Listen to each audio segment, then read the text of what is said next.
Bonjour à tous, merci de choisir France 24 pour vous informer. Vous êtes au cœur de l'info. On est ensemble jusqu'à 20h30, heure de Paris. Voici les titres de ce vendredi 28 juin. Aux États-Unis, Joe Biden et Donald Trump de retour sur le terrain. Aux États-Unis, le président américain repart donc en campagne aujourd'hui direction la Caroline du Nord, puis les Hamptons, près de New York, avec en tête l'objectif de faire oublier sa prestation calamiteuse lors du premier débat qu'il a opposé hier à Donald Trump. Bonjour Shirley. Bonjour. Même s'ils ne l'admettent pas officiellement, c'est en quelque sorte la panique du côté des démocrates. Oui, tout à fait. Alors les électeurs hier étaient affligés quand ils ont vu notamment Joe Biden qui avait vraiment montré une certaine faiblesse. Parfois, il a eu du mal même à terminer certaines phrases.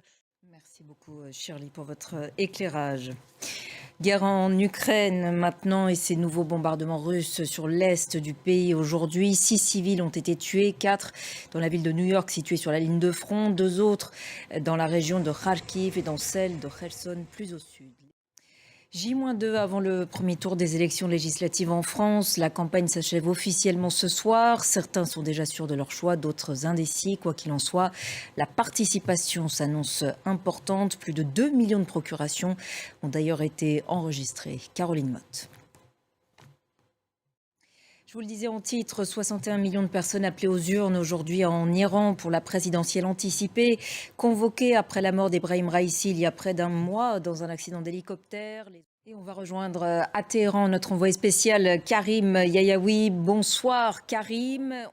Merci beaucoup Karim pour toutes ces précisions depuis Téhéran. Et voilà donc pour l'essentiel de l'info. On se retrouve dans quelques instants. À tout de suite.